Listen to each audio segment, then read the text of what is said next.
Well, howdy there, Internet people. It's Bo again.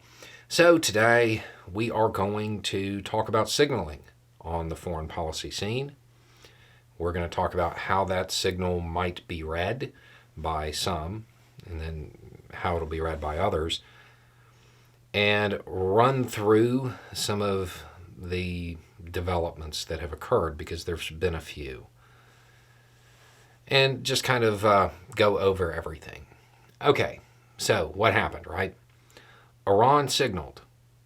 They sent a message to the United States. And in short, it said, stay out of the way so you don't get hit.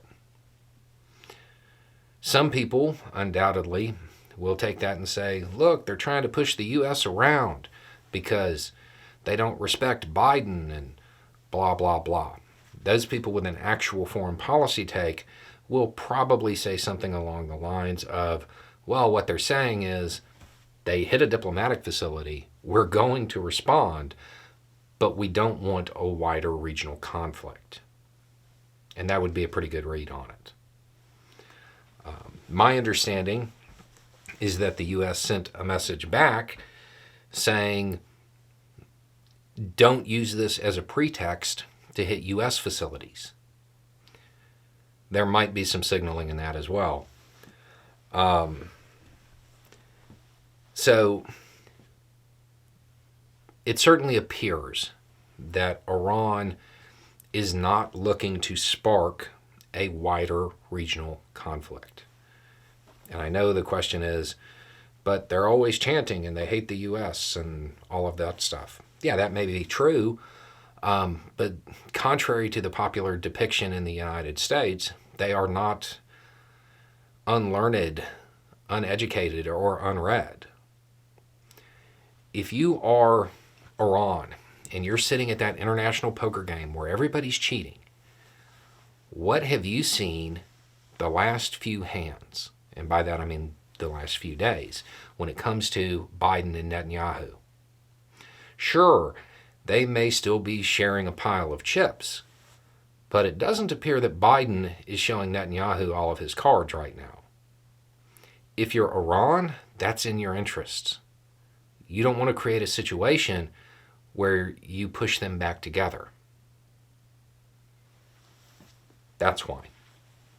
It would be the smart move for them to try to avoid creating a situation where the U.S. feels like it has to respond as well.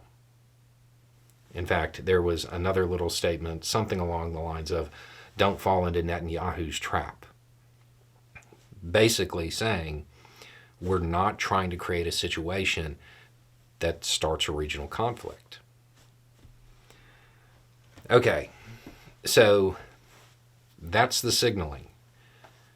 The foreign policy read on that, I would imagine from almost everybody, I'm filming this last night, is going to be that Iran is signaling they don't want a wider war.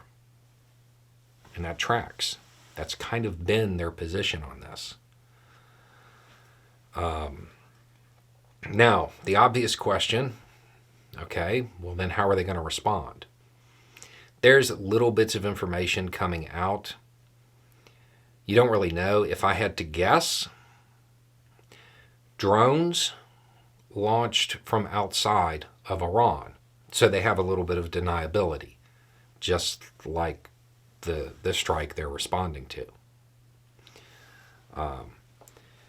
Now, there are questions about whether or not, this is really going to happen because a lot of people in the U.S., they may have an inaccurate view of Iran. I think the best indication that at least Netanyahu believes they're going to respond is that, from what I understand, GPS doesn't work in Tel Aviv right now.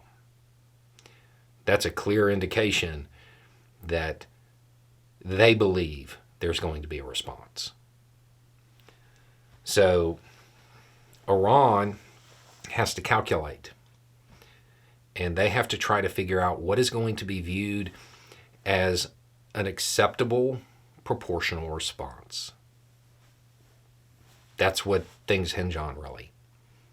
They're not going to want to do something that will be perceived as over the line, overwhelming, an overreaction, because that might push Netanyahu and Biden back together against them.